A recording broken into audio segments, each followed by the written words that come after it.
coming into some red clay here on either side of us.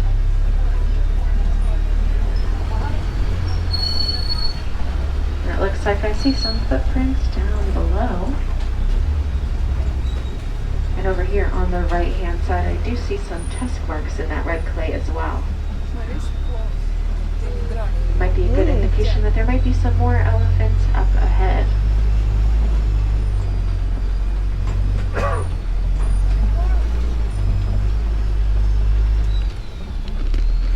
Those elephants will actually eat the red clay. It has a form of minerals that is much needed for their diet in order for them to stay healthy. So by using those tusks, they can break off that red clay into their mouths and get all of that nutrients from it.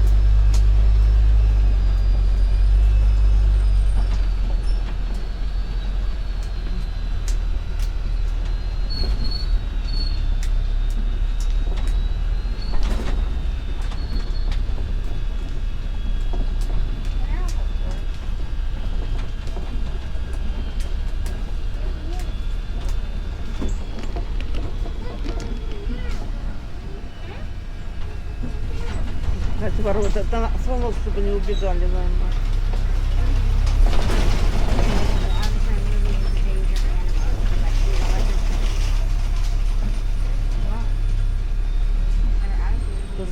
We talked about that coltan a little bit earlier. They've started to recycle coltan over in Japan. They actually made all of the Olympic medals this year with that recycled coltan. They recycled millions of old electronics and they were able to make each one of those medals, whether they're gold, bronze, or silver.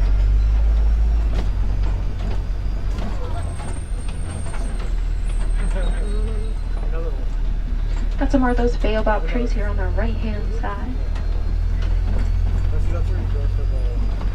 And if you can see over there on the right hand side, you'll see that animal with the massive horns over there just behind some of those white bearded wildebeest. Those are the Ankole cattle, also known as the Watusi cattle for the Watusi tribe that domesticated them long, long ago. Might have a little bit of a better look at them from just around this corner. We're going to see if we can get a closer look.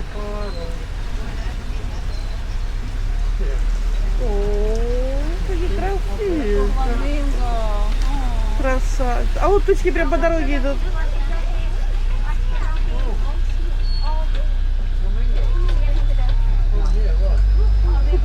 Here on the left-hand side, we do have those greater flamingo. These are the largest species of flamingo, and even though they are the largest, they only get up to about 9 pounds. They get their coloration from the beta-carotene that's in their diet from all the brine shrimp that they eat. And then we do have those Ankole cattle here on the right-hand side. These animals have those massive horns that look like they weigh a ton, but they're actually a honeycomb structure on the inside that keeps them nice and light for those animals.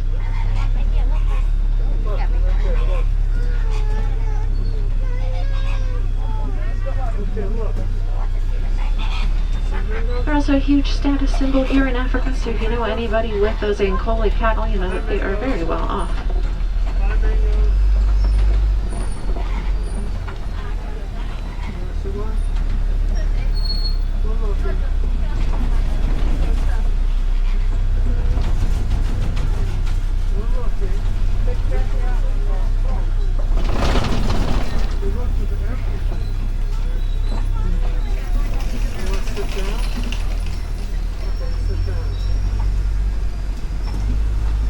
Over here on the left-hand side, we do have some mud pits as well. Looks pretty vacant right now. I don't see anybody around just yet.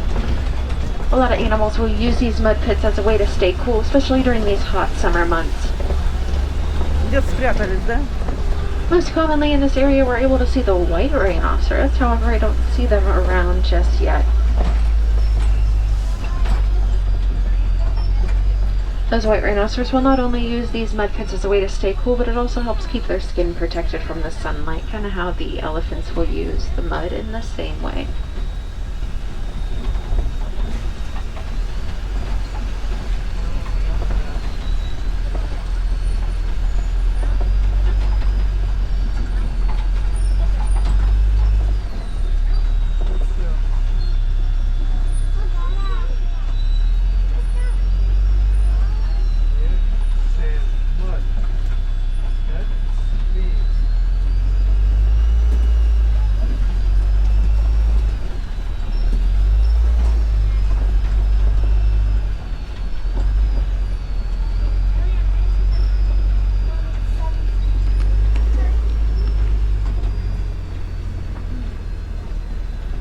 Over here on the left-hand side, if you can see that one lone bush that's over there, just behind that one lone bush you have two cheetahs over there.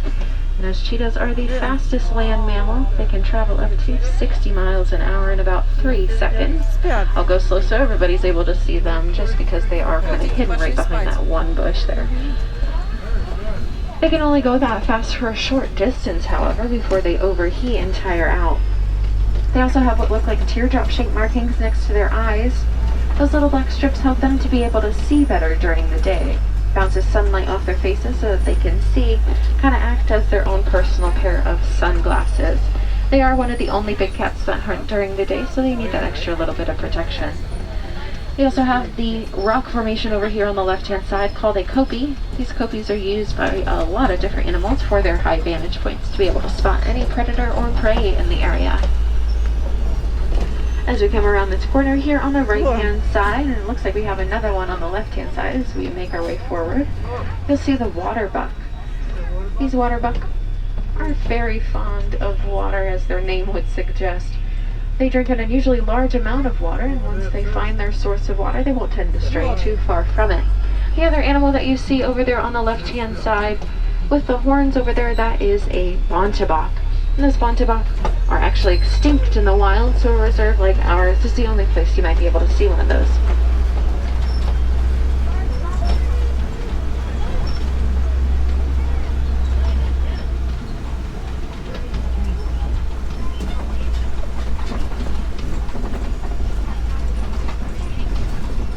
As we come around this corner here, keep your eyes here on the left-hand side.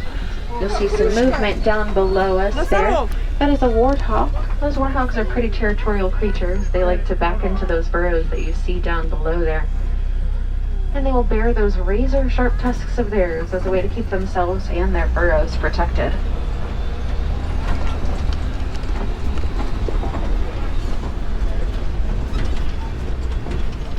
Over here on the right-hand side, as we come around this corner here, you'll see that pile of eggs there.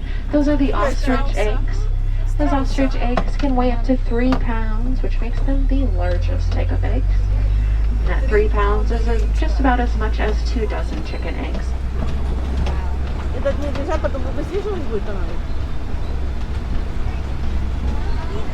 I don't see any ostriches around just yet, but I'm sure they're not too far off from that nest. They do have a communal nest, so when the dominant female lays down her egg, everybody else will follow suit in the same area. Конечно, охраняют, закрывать, правительство немного закрывают. Охрана.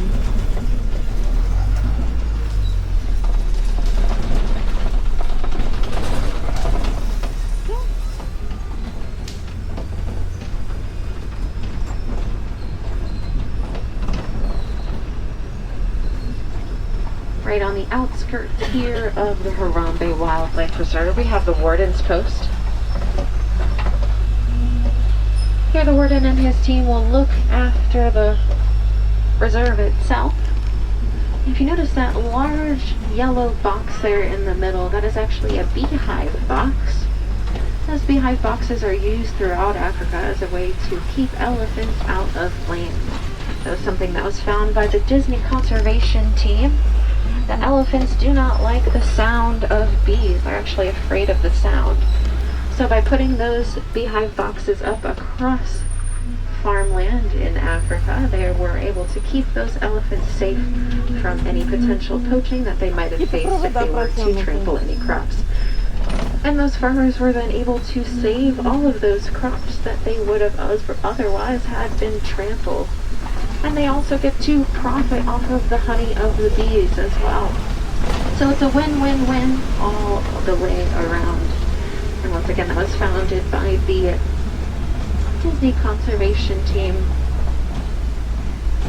And it looks like we are making our way back towards the village. If you didn't see your favorite animal on today's journey, be sure to come back again and see it soon. No two safaris are ever the same. So if you didn't see them on this round, you might be able to see them on the next. If you are interested in joining us for another safari, the last trek of the night will be at 7:30.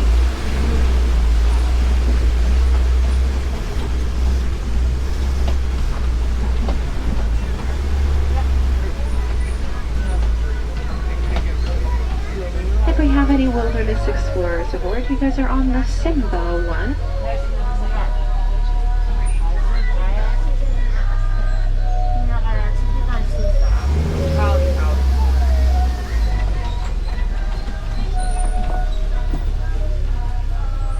And we are going to be dropping you guys off right where we picked you up. So we're going to have a few extra moments here together. Забор под электричеством. Угу. Лифты почти под электричеством. Значит, животные не выходили и люди не сходили. Да.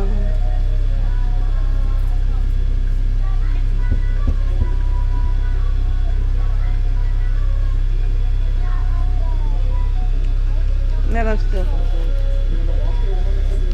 And I'm going to be letting the warden know that we are making our way up there so that they can prepare for us.